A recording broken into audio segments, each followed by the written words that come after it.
Շնորհակալություն։ Տիկին փոխնախարար, մենք այստեղ գալուց առաջ ես եւ Տիկին Գյուրեղյանը ընտրանքային կարգով գտնվել ենք այսօր Երևանի պոլիկլինիկաներից մեկում եւ այնտեղ արձանագրեցինք, երկու սենյակ հասցրեցինք մտնել, երկու բժիշկներից մեկը այս տարի ընդհանրապես իր խորհրդատվությունների համար չէր վարձատրվել, չէր ստացել աշխատավարձ, մանկաբույժ էր եւ երկրորդ բժիշկը ստացել էր ավելի քիչ, քան ստանում էր նախկինում։ Հիմա ապահովագրության այս համակարգը, որ ներդրվել է եւ դուք ցանկանում եք ավելի ընդլայնել եւ նոր շերտեր եք ներգրավում, ինչ հաշվարկ է իրականացրել, որպեսզի բժիշկների խնդիրը կարգավորվի եւ նրանք իրենց աշխատանքի ծանրաբեռնվածությանը զուգահեռ նաեւ պատշաճ վարձատրություն ստանան, սա մեկ։ Երկրորդ,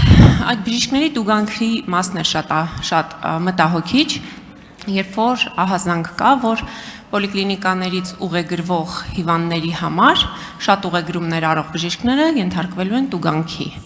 Այսինքն, ինչպես է վերահսկվելու այս գործընթացը եւ բժիշկը ինչպես կարող է իր մասնագիտական ունակությունները չկարողանալով ծառայեցնել հիվանդին օգնելու,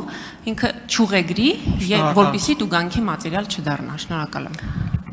Շնորհակալություն հարցի համար, նախ պետք է նշեմ, որ բոլոր հաշվարկներում մենք հաշվի ենք առել բուժաշխատողների աշխատավարձերի բարձրացված ցուցանիշներ։ Այսինքն, բուժաշխատողները ավելի բարձր աշխատավարձ պետք է ստանան ըստ հաշվարկների, հիմնվելով իրանց իհարկե ծանրաբեռնվածություն եւ այն որակի վրա, որոնք որ իրենք կիրականացնեն։ Եվ դա է պատճառը, որ բազմաթիվ բուժաշխատողներ այս օրերին, այս 3 ամիսների ընթացքում գրանցել են աշխատավարձերի բարձրացում։ Ինչ վերաբերում է ձեր կողմից նշված անձանց աշխատավարձերի հետ կապված, մենք շրջաբերական ենք պատրաստում, որպեսզի ավելի մանրամասը, չնայած այս 3 ամիսների ընթացքում անընդհատ կապի մեջ ենք եղել բուժաշխատողների եւ բժշկական հիմնարկների հետ, ավելի մանրամասը հասկանանք, թե ինչպես է պատահել, որովհետեւ այս 3 ամիսների ընթացքում բազմաթիվ հանդիպումներին օրինակ պարզվել է, որ ֆիզիատրի դեպքում սխալ մուտքագրումներ են եղել կամ թերի մուտքագրումներ են եղել եւ դա է պատճառը եղել, որ աշխատավարձի բարձրացում իրենց մոտ չի նկատվել։ Շարունակեք հետո արձագանք համեցեք։ Շնորհակալություն, Տիկին փոխնախարար, ասում եք պիտի ստանան բարձր աշխատավարձ։ Պիտի պետք է, այսինքն ապառնի եղանակով մենք դեռ խոսում ենք, բայց փաստացի այդ մարդիկ 4 ամիս աշխատավարձ չեն ստացել։ Հիմա ուսապ համատարած երևույթ է, այնպես չի, որ այդ մի պոլիկլինիկայի խնդիրն է, մենք ուղղակի ընտրանքային կարգով ենք այդտեղ մտել։ Եվ այդ պետք է վերածվի իրականում գործողության, ու ես ուզում եմ հասկանալ, բայց այդ հաշվարկները ոնց է կարել, որ այս բժիշկների վրա չի տարածվել։ Երկրորդ, այդ վարակաբանների հետ կապված կար նաև ուրիշ խնդիր, որ նախարարը իր հարցազրույցում ասել է, որ պետք է ընդհանրապես իրենք վերապրոֆիլավորվեն եւ դառնան ընտանեկան բժիշկներ, արդյոք այս ծրագիրը դուք առաջ եք տանելու, որովհետեւ սա իր հերթին բերելու է լրացուցիչ խնդիրներ